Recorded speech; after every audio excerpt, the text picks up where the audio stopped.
Hello friends, welcome to wild life freak. Friends, हाथी हमेशा से ही इंडिया के ट्रेडिशन का महत्वपूर्ण हिस्सा रहे हैं। We all know about their religious and ecological values, और ये इसलिए भी इम्पॉर्टेंट है क्योंकि ये लार्जेस्ट लैंड एनिमल है। लेकिन इनसे जुड़ी कुछ ऐसी सच्चाइयाँ हैं जिनसे बहुत कम ही पर्दा उठाया गया है। तो आज इस वीडियो में हम उन्हीं कुछ बातों पर ध्यान देंगे। तो फ्रेंड्स, यदि मैं एशियन एलिफेंट की बात करूं तो international union for conservation of nature यानी कि IUCN के अकॉर्डिंग पिछले 75 ईयर्स में एशियन एलिफेंट्स की संख्या 50% कम हुई है, और IUCN ने इसे 1986 में इंडेंजर्ड स्पीशीज डिक्लेयर किया है।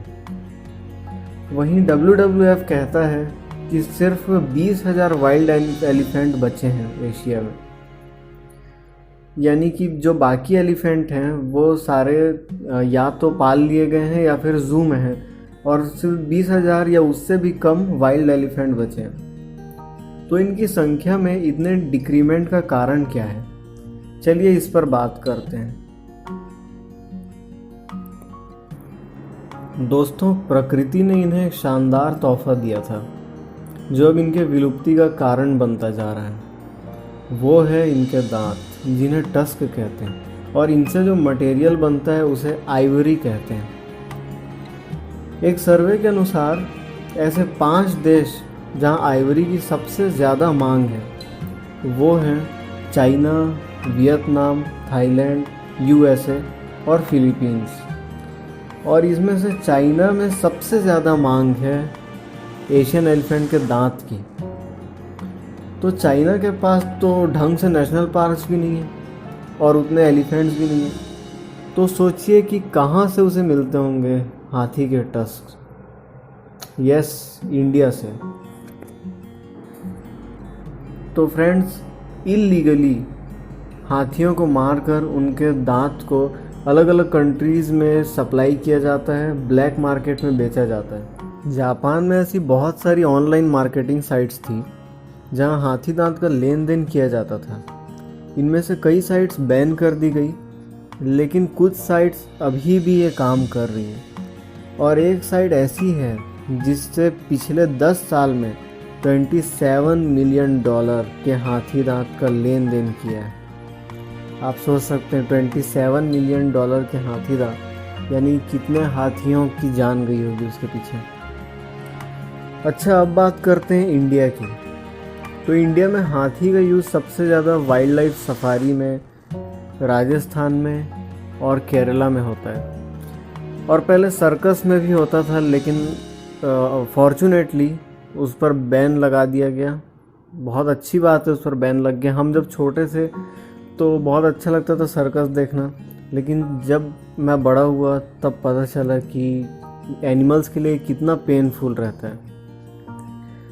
तो फ्रेंड्स, राजस्थान में टूरिस्ट के लिए यूज़ किया जाता है हाथी का, जिसमें टूरिस्ट आकर उसकी सवारी करते हैं। राजस्थान तो चलो ठीक भी है, लेकिन केरला की हालत आप अच्छे से जानते हैं। अभी जो न्यूज़ चल रही है केरला की, उससे सब कुछ सामने आ गया हमारे कि कैसे ट्रीट किया जाता है वहाँ हाथियों को। मैं किसी स्टेट की बुराई नहीं कर रहा हूँ, इसका ताल्लुक कॉमन लोगों से नहीं है।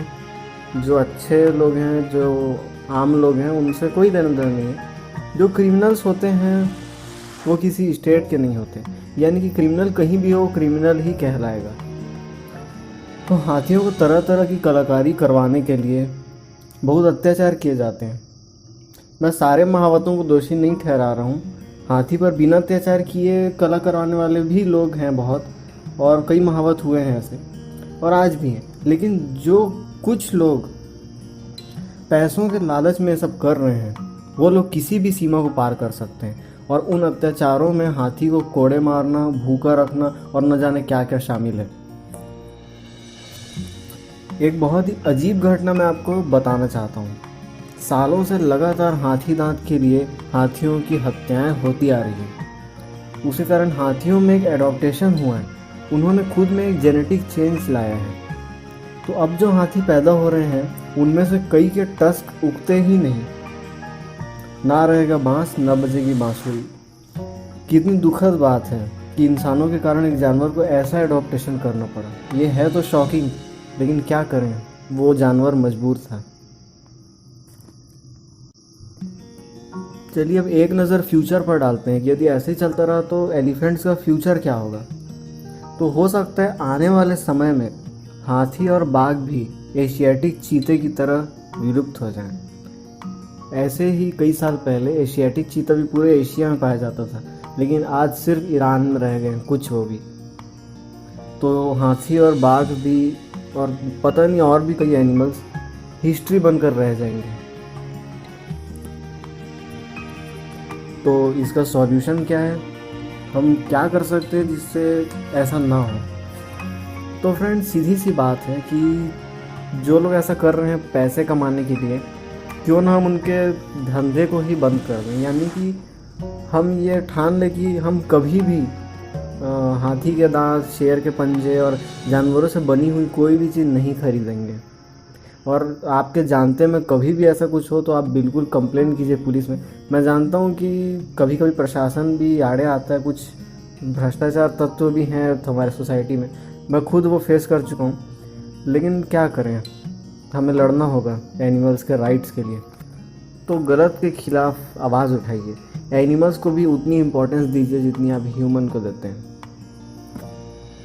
और हाँ, सबसे इम्पोर्टेंट बात, आपके आसपास जो लोग हैं, खासकर जो युवक हैं और देश के भविष्य यानी कि जो बच्चे होते हैं, उन्हें जागरूक कीजिए, क्योंकि नॉलेज की कमी के कारण ये बहुत होता है। किसी भी एनिमल से हेट करना चालू कर देते हैं बच्चे, माँ बाप उन्हें कुछ समझाते नहीं और बड़े होकर वही लोग ऐसा काम करते हैं। तो इसलिए ज़्यादा से ज़्यादा लोगों को समझाइए, उनकी आंखें खोलिए।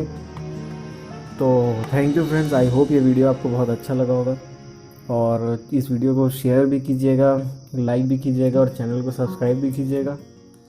Thank you.